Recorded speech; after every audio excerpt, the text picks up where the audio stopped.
En contacto con un cordobés, Lucas Lior, que está en Israel. Él trabaja está en una página. A ver, corregime, Lucas, ¿cómo estás? Chelo Meloni te saluda aquí en la mañana de C. ¿Cómo andás? Un gusto. Hola, un gusto muy grande. Tengo una plataforma que se llama Moquet Bitajón. Yo soy especialista en seguridad y Medio Oriente. Ajá. En estos momentos sirviendo en la reserva del Ejército de Israel, pero en general en mi día a día especialista en seguridad y Medio Oriente. ¿Cómo está la situación con estas últimas horas?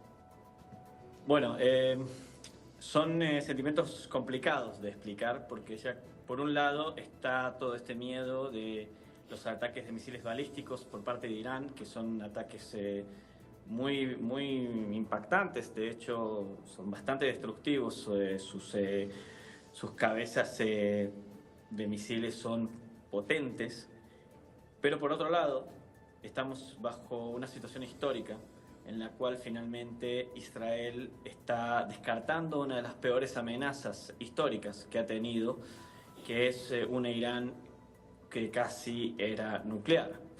Estamos hablando de un trabajo por parte de Irán que empieza desde que comienza la Revolución Islámica en 1979, cuando los ayatolás suben al poder. Desde ese momento declaran que Estados Unidos es el gran diablo, el gran Satán, y que el hermano menor de Estados Unidos, que también es el Satán más pequeño, es Israel, o sea, es el país sionista, y hay que destruirlo, y desde esa forma empieza una doble doctrina. Por primera es crear milicias chiitas, milicias pro-iraníes. Los iraníes son chiitas, los que están en el gobierno ahora, para generar una hegemonía chiita en el Medio Oriente contra los sunitas, los árabes sunitas, como por ejemplo Arabia Saudita, y también desplegar estas milicias como Hezbollah, por ejemplo, en el sur del Líbano, que ahora casi se estuvo apoderando del gobierno del Líbano mismo, siendo que el Líbano se autoproclama como cristiano, sunita cristiano de hecho, y desde esa manera también poner milicias, por ejemplo, en el régimen de Bashar el-Assad, que es pro-iraní, era pro-iraní, milicias chiitas que tomen Irak, milicias chiitas que empiecen a tomar el Yemen, como los hutíes en el Yemen, y de esa manera generar un anillo que empieza a apretar a los países árabes sunitas, como Arabia Saudita, Emiratos Árabes Unidos, pero también, y más importante, al país más poderoso en la región en la parte militar y tecnológica, que es justamente Israel. Y el primer plan era justamente destruir Israel, sacárselo de encima, para después ir a los demás países y generar esta hegemonía. Y estábamos viendo que la única oportunidad que tenía Israel a nivel histórico de atacar sola a Irán era si podía llegar hasta Irán con aviones cisterna que lleguen a la zona y después los aviones bombarderos. Y esto no podía pasar a menos que haya caído justamente el régimen de Bashar el-Assad, que justamente cayó porque fueron eliminados casi todos los altos mandos del comando de Hezbollah, que estaba en el sur del Líbano y que eran los que estaban apoyando al régimen de Bashar el-Assad a quedarse en el poder. Una vez que Israel elimina casi por completo a Hezbollah, por el también caen los sirios. Decís esto por la importancia de que los aviones pudieran sobrevolar el territorio sirio, ¿no? Y por Claro, ahí no se ya entendió. que más que nada los aviones cisternas, porque claro, los cazabombarderos, los F-35 pueden volar más allá de que haya un sistema antiaéreo, pero los aviones cisternas no. Necesitaban esto o necesitaban la ayuda de otros países, inclusive países de la OTAN y Estados Unidos. Pero entendiendo Israel que justamente lo que estaba pasando, más que nada en la época de la administración Biden, pero también en la administración Trump, que no era seguro que se iban a unir en este ataque y no iban a evitar que Irán sea nuclear, Israel necesitaba aprovechar esta ventana de oportunidad única que se dio bajo una cadena de consecuencias que empieza con el ataque de Hamas en el 7 de octubre, ya que el 8 de octubre del 2023 se une Hezbollah a estos ataques. Ahora, el gobierno israelí tenía en cuenta el poderío de los misiles que hablabas vos al principio de Irán, la potencia de sus misiles y la cantidad de misiles que parece tener. Sí, de hecho, una de las razones que era muy difícil ser proactivo en esta situación era que en esa época, si nos vamos al 6 de octubre del 2023, estábamos hablando de unos 200.000 misiles y cohetes por parte solamente de Hezbollah en el sur del Líbano.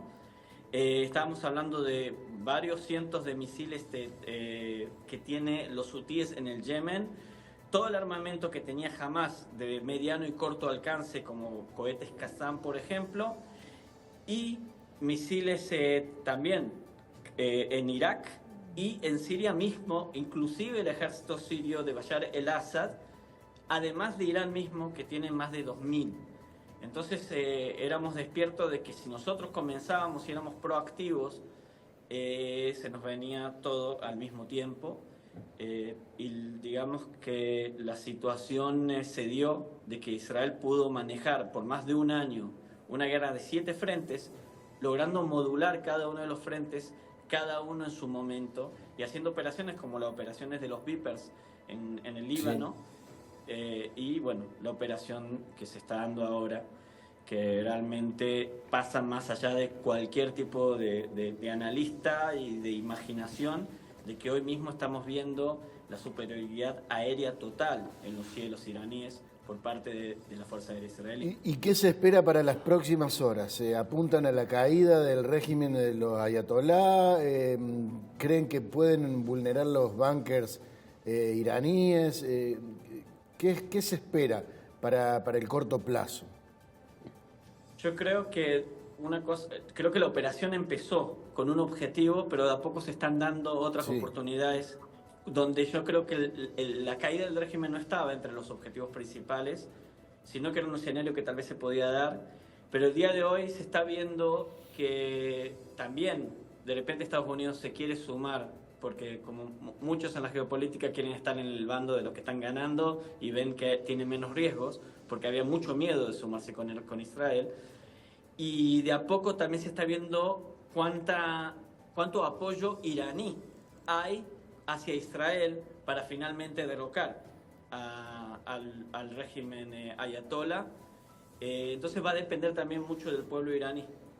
Si Israel ve que el pueblo iraní también quiere que sigamos, yo creo que va a ser también uno de los objetivos, porque hay que recordar que hasta 1979 la hermana mayor de Israel en el Medio Oriente era justamente Irán. Sí, a través del Shah Reza Pahlavi, Mejor. cuyo hijo quiere volver a gobernar Irán hoy. Exactamente. Hoy por hoy el principal temor es el tema nuclear, digamos, que la guerra vire hacia una cuestión más grave y no solamente de artillería militar. A ver, el objetivo principal es destruir la posibilidad de que haya infraestructuras nucleares y también que las vuelvan a hacer. Esto diferencia mucho porque Israel ya bombardeó 2 plantas nucleares en el pasado. En el 2006, la planta nuclear de Siria, que estaba siendo construida por los norcoreanos, y mucho antes, 30 años antes, la planta nuclear en Irak, que estaba construyéndose por los franceses.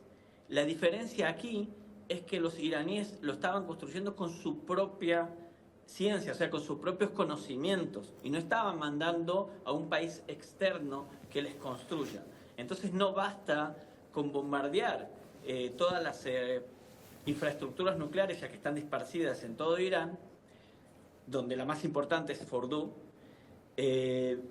y puede ser que ahí a propósito necesitemos la ayuda de los B-2 de Estados Unidos, pero también es atacar a aquellos que tienen el conocimiento, porque una vez que ataques esto, si ellos siguen teniendo el conocimiento, en unos 10, 20 años lo pueden volver a hacer. Entonces también por eso se están eliminando los mismos científicos que están involucrados en este plan nuclear. Claro. Lucas, desde ya muchísimas gracias. En el caso de la población civil, la última, ¿de la población civil está segura o no? En general, la población civil está segura porque hay muchísimos refugios en Israel.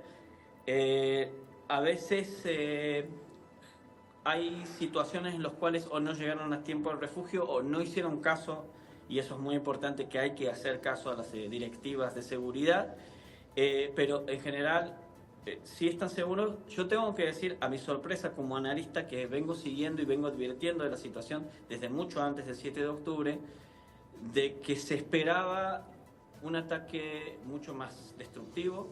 Hay también muchísima defensa antimisiles en Israel, muchísima tecnología. Uno de ellos es una tecnología que en hebreo se llama Magen Or, o escudo de luz, que son unos láseres nuevos que están protegiendo a Israel. Yo personalmente, como te digo, estoy en servicio, nosotros no tomamos refugios casi, estamos generalmente en la intemperie, y podemos ver en la noche más que nada cómo son destruidos estos misiles por rayos láser, y es algo de película. Y eso es todos los millones de dólares que se están gastando en Israel para defender justamente a sus civiles. Claro. Lucas, muchísimas gracias. A ustedes. Lucas Lior es director y es asesor y analista en seguridad, vive en Israel, trabaja para el gobierno de Israel. Y ahora está cumpliendo funciones de reserva. Funciones de reserva. En una situación muy, pero muy compleja. Habrá que ver qué es lo que termina siendo. Recordemos que en las últimas horas se ha aumentado los ataques militares entre Israel e Irán, de un lado y del otro, digamos, y se espera que Estados Unidos ingrese a la guerra en breve también.